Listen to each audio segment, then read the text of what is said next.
Hey all, this video is breaking down a section from the X14i chapter, which is on sketching graphs of sine and cos when they have horizontal translations.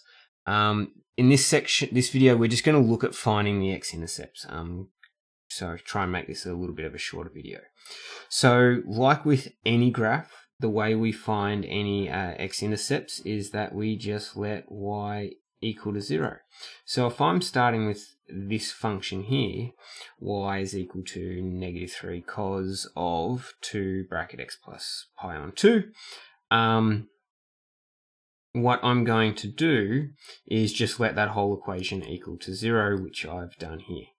And then just start using inverse operations and using the tricks and tips we've used for solving circular functions. So I've got -3 cos blah blah blah is equal to 0. Well, I can divide that side by -3 and divide this side by -3, and that cancels, and I'm just left with the cos of blah blah blah, the expression inside it, and then 0 divided by -3 is just 0. To move the cos, like normal, we just take the inverse cos of both sides. Technically, what we're doing is that, and inverse cos of that, and inverse cos of cos is just going to cancel, and we're left with this situation here that we have on line 4. From here, we need to be looking at this explicitly and solve that before we're going to do any further inverse operations. And this, what is this asking? Well, cos, and it's an inverse. So inverse is what angle is going to give me, because that being the inverse, it's effectively asking what angle. Okay, so what angle gives me a horizontal component of 0? Well, the list of answers to that, we know there's technically an infinite amount of solutions, but if we just think in sort of the first negative quadrant and the first positive quadrant, we get pi on 2, 3 pi on 2. If we go backwards, we've got -pi on 2, -3 pi on 2. All of those angles, which is pretty much 90 and 270 degrees, all of those angles have horizontal components of 0. So all those answers. Now, which ones do we use? And this is what we talked a little bit about in class last couple of days, is using a working domain. So I just need to go back a slide here. And let's say that equation that we were using, we were given an initial domain of -pi to 2 pi. That's our initial domain. And we've talked about when we're solving equations, because of when we do the remainder of our inverse operations here, like divide by 2 and then subtract pi on 2, that's going to impact these values here, and then they may put them outside or inside of the original domain. So how can we do something to figure out which ones will end up inside of this domain that we need and which ones won't? Well, we're going to create what's called a working domain. So all you do is take the proper domain and substitute it into the expression that is inside the circular function. Whatever's inside the circular function. So cos is the circular function, and this is the expression inside it. So we're just going to substitute those two in, and you can even write it in square domain brackets, putting that one in there, putting that pi on 2 value in there.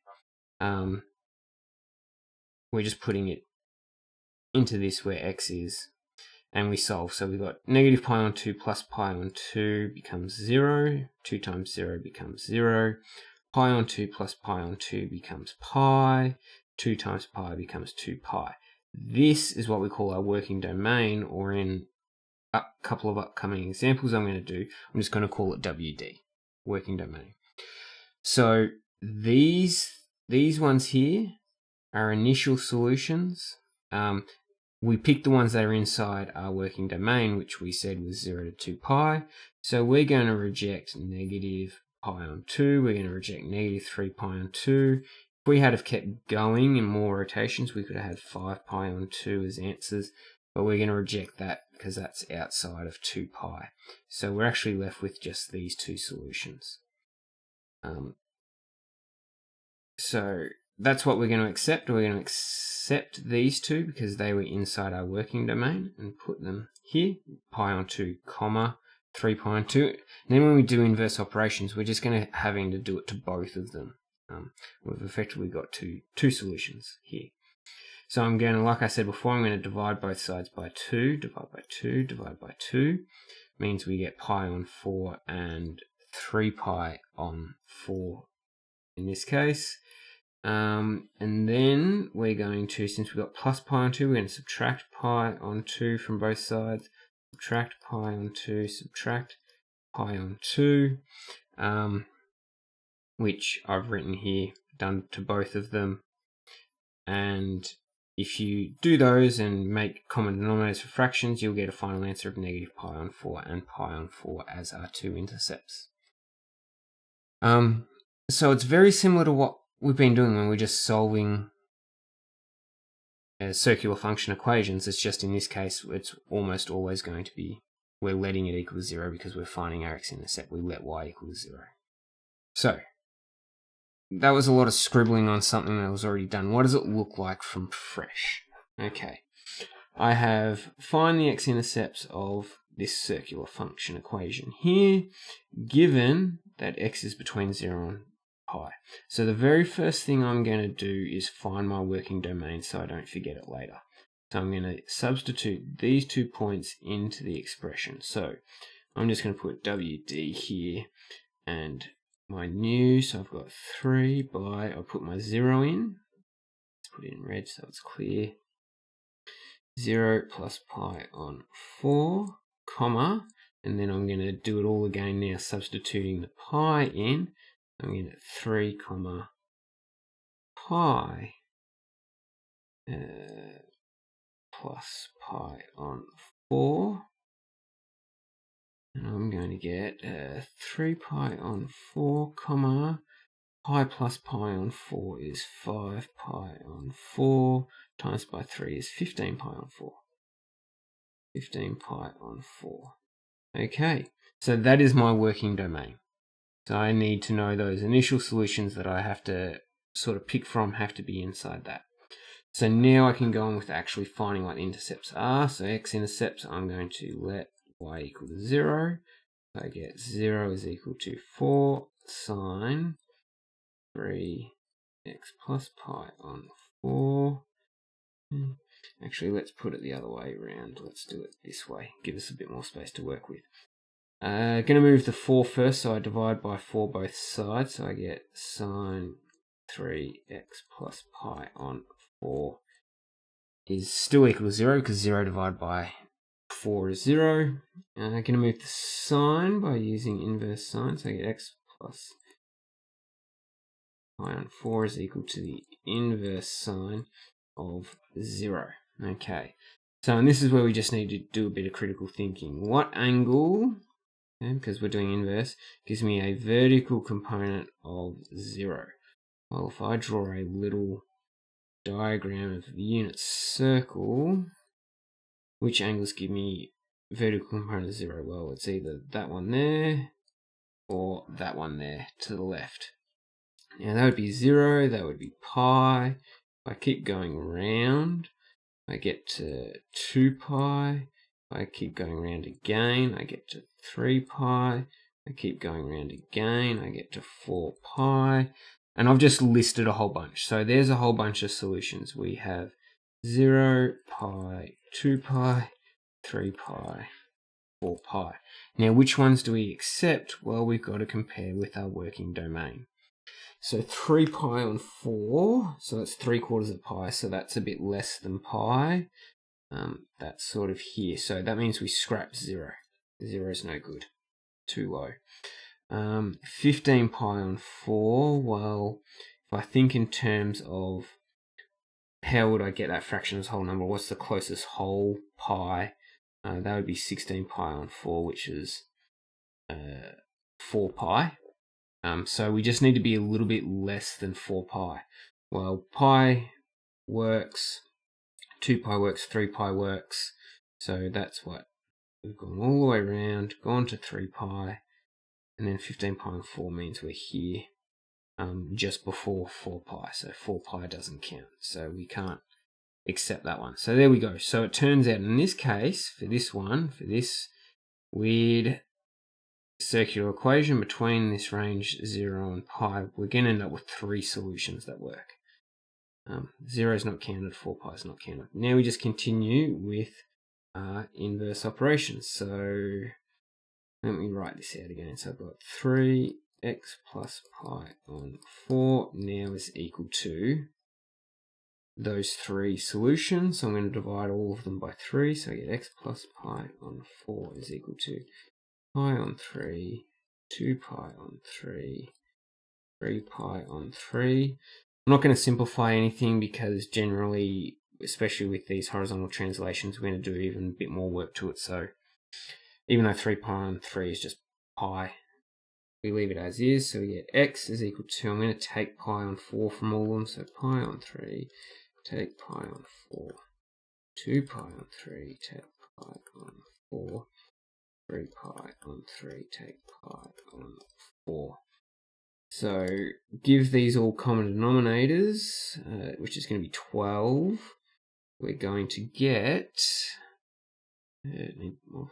4 pi on 12, take away 3 pi on 12,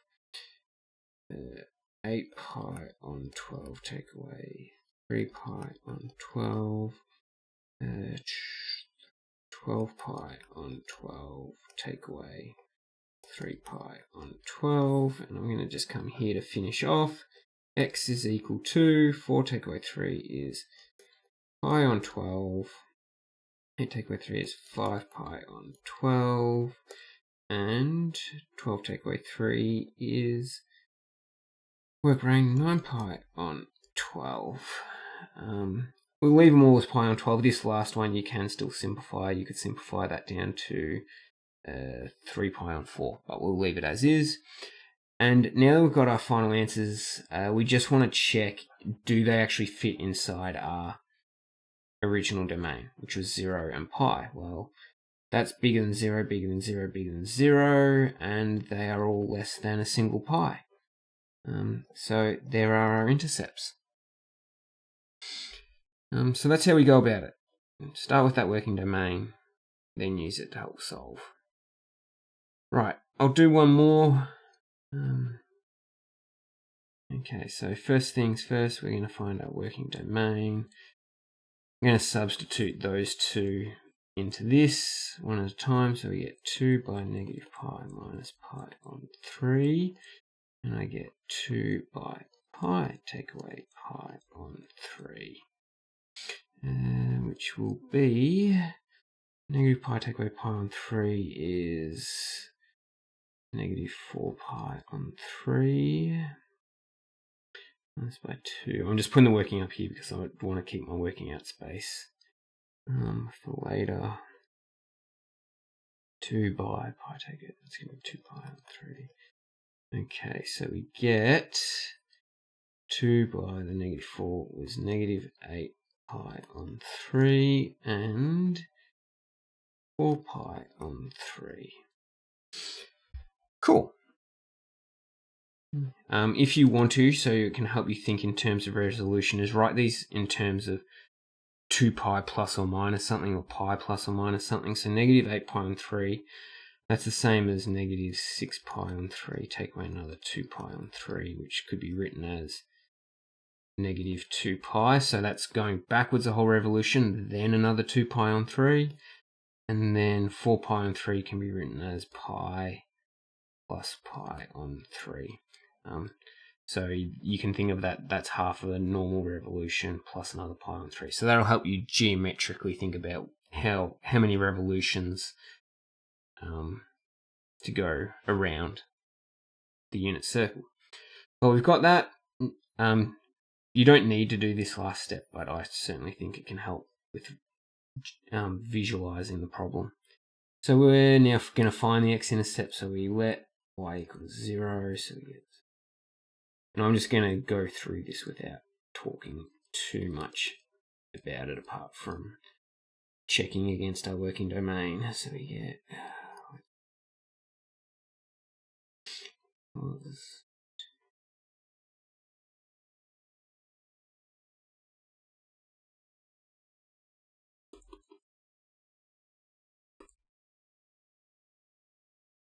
okay, so we need, what are the angles that give us a horizontal component of 0? So that's going to be, horizontal component of 0 will be straight up and then straight down. Okay, so that's at pi, and if I'm working around normal direction, I'll write these in red.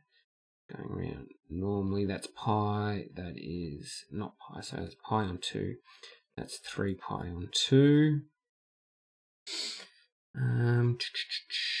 We'll just leave it at that for now. Now what happens if we go the negative, because we've got a long way to go around negative, so working around this way, well that's negative pi on 2, this is negative 3 pi on 2 to there. If I keep going, so I've gone a whole rotation and then go again, that's negative 5 pi on 2. And we'll go again just for safety's sake. We get to negative 7 pi on 2. Rightio. Let's now compare with our working domain. So let me just write this out. We get 2x equals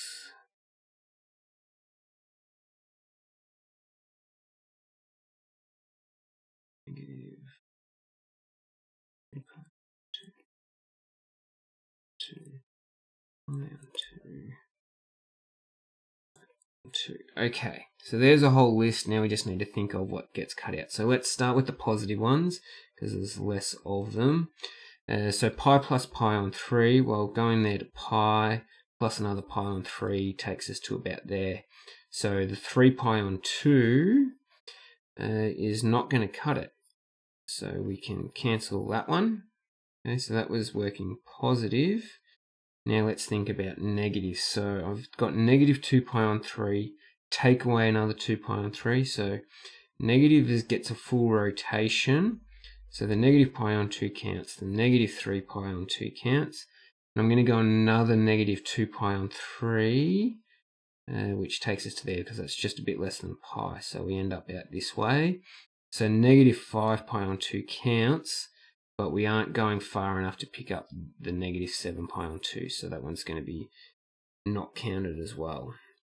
So what do we get here? We have 4 solutions. There's going to be 4 intercepts for this graph. And now we just keep finishing off our inverse operations to figure out what they actually are. So we're going to get x minus pi on 3 is equal to negative 5 pi on 4, negative 3 pi, negative pi on 4, pi on 4, x is equal to all of those, plus pi on 3. So same thing, we're going to have to convert these all to a common denominator. So hopefully you're enjoying your fractions. 4 plus pi on 3 and pi on 3. Okay, so we're going to get, we'll convert these all to 12s. So negative 15 pi on 12 plus 4 pi on 3, negative 9 pi on 12 plus 12. Why didn't I convert that? It should be on 12. Negative 3 pi on 12, 4 pi on 12, and 3 pi on 12 plus 12. Right, let's come up here and finally do all of these. So negative 15 plus 4 is negative 11 pi on 12. Negative 9 plus 4 is negative 5 pi on 12.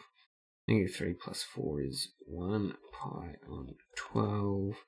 And 3 plus 4 is 7 pi on 12. So that's where my X-Intercepts are going to be. And a final little double check back with our original domain. Are they inside that? Well, -11 pi on 12 is not quite negative pi, so that works. And then at the other end, 7 pi on 12 is certainly less than pi, so that works. So all the rest are in between. So there we go. There's our X-Intercepts. So as you can tell, like, what was that? That was 6-7 minutes of work just to find 4 intercepts. So when we're graphing pretty complex circular functions or difficult circular function graphs, there is a lot of work involved in it. And to go with this, you need to know your exact values. Like, you need to know back here just this simple bit of, well, what angles give me cos equaling 0? Well, what angles give me a horizontal component of? Oh my god, I've just realized. Oh no, yeah, that's right. It gives me a horizontal component of 0, so that means that the ones that are straight up and down. No, I did do that right. Had a little mini heart attack that I'd done that wrong. So you need to know your exact values. You need to know then the repetitions that they occur when you start having multiple rotations of the unit circle. You then need to compare against your working domain, which you had to find in the first place. And then you've got all this fun fractions work to finish. So yeah, there's a bit there, and it's underpinned though, and that's why I started there, here, being able to find and knowing the exact values off the top, and working with the unit circle and multiple revolutions. If you can't do that, then all the rest of it's sort of for naught. I'll end that there. Hope you had a good evening. If you have any questions, as always, put them in the below or on Google Classroom. Thanks and see ya.